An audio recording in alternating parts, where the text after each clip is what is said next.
Sodom, the best and the highlight of what we know about Sodom is that when Abraham and Lot decided to change their business models and split their business, and Abraham told Lot to pick where he wanted to relocate as they, went their separate ways.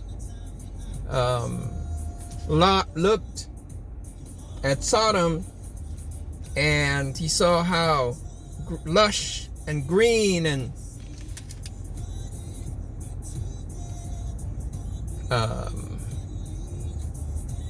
great farmland it was, and so that was his choice. So we know that Sodom was a great place for farming, living, at least from the outside. Sodom. Babylon.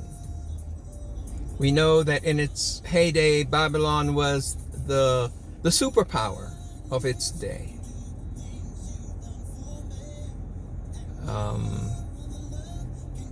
Went around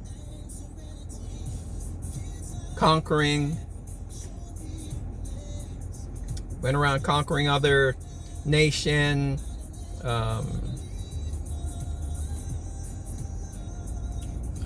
taking their goods.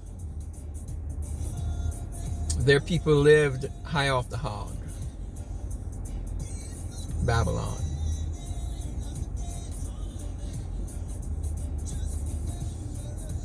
And we know the rest of the story from the Bible.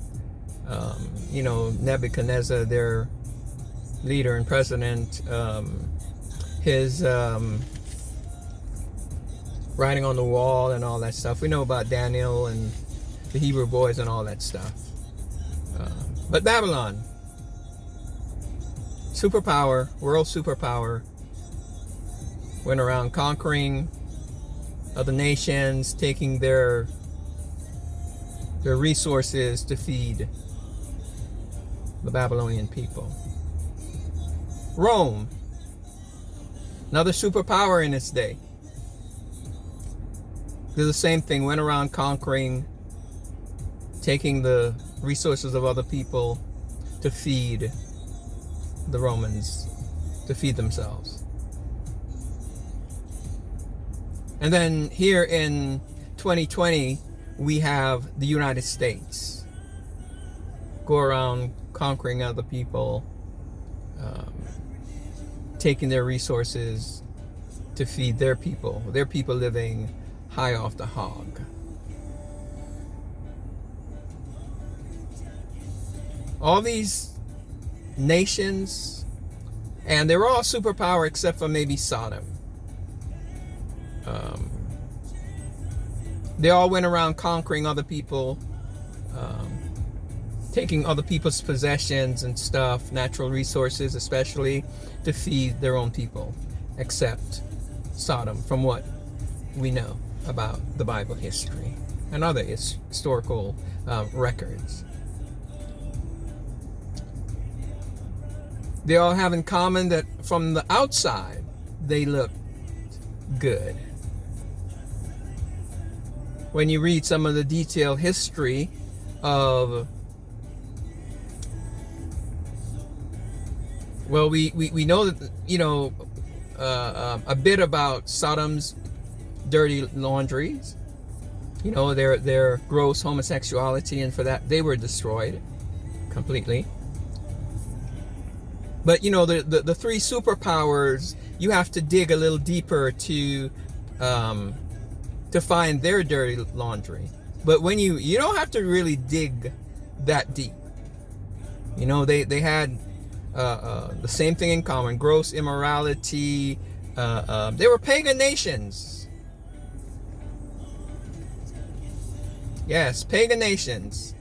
Sodom, Babylon, Rome, United States, 2020. Pagan nations, successful looking on the outside, but inside they were filled with dead men's bones, as one of the writers of the Bible, or one of the Bible writers, one of them books, like to call it.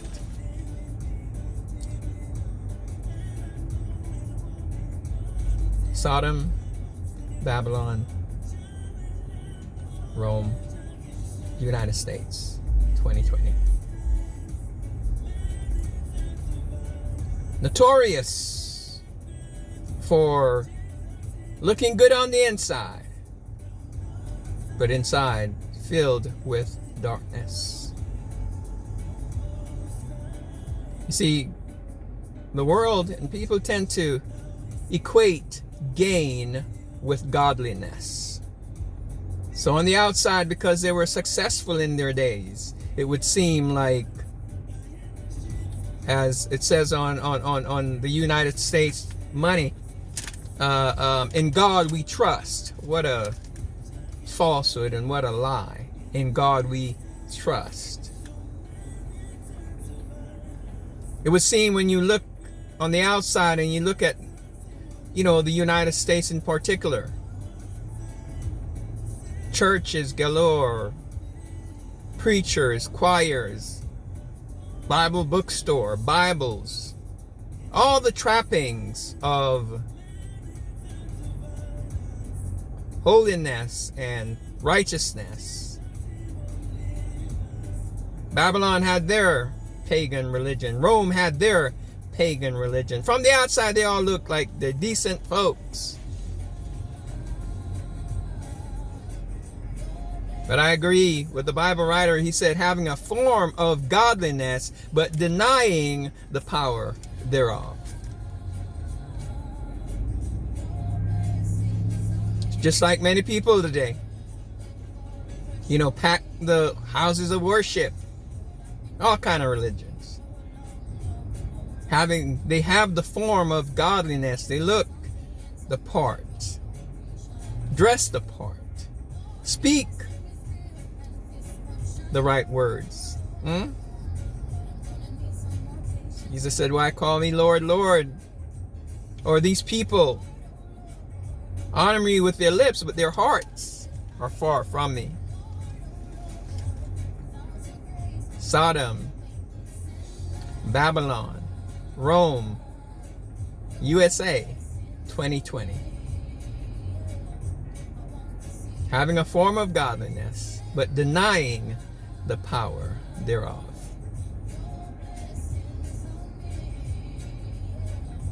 And it's easy to talk about the nations, but how about you? How about you? Yeah, we need to, because a nation is not just the trees and the birds and the bees and the roads and stores and houses and office buildings and all that. The nation, or a nation, is its people. Amen. And so, how about you, wherever you are? Are you like these nations, looking good on the outside,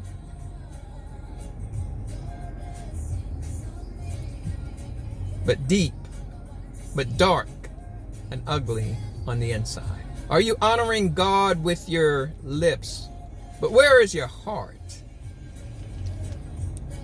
The Bible said where a man's treasure is, that's where his heart is going to be. See, God's people treasure their relationship with God through Christ more than anything. And that's where their heart is. That's their treasure. God's people store up treasures up in heaven. Versus, buying and selling and enjoying the pleasantry that the world has to offer. How about you? Do you have a form of godliness, but in lifestyle,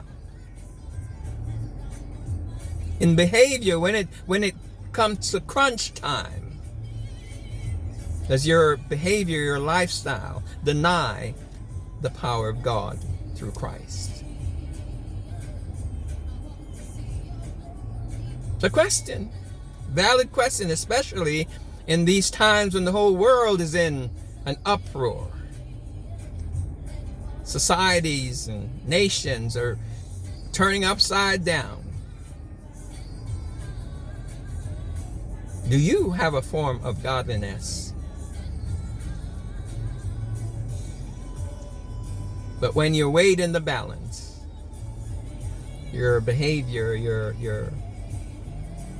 heart, core desire denies God. Bless up.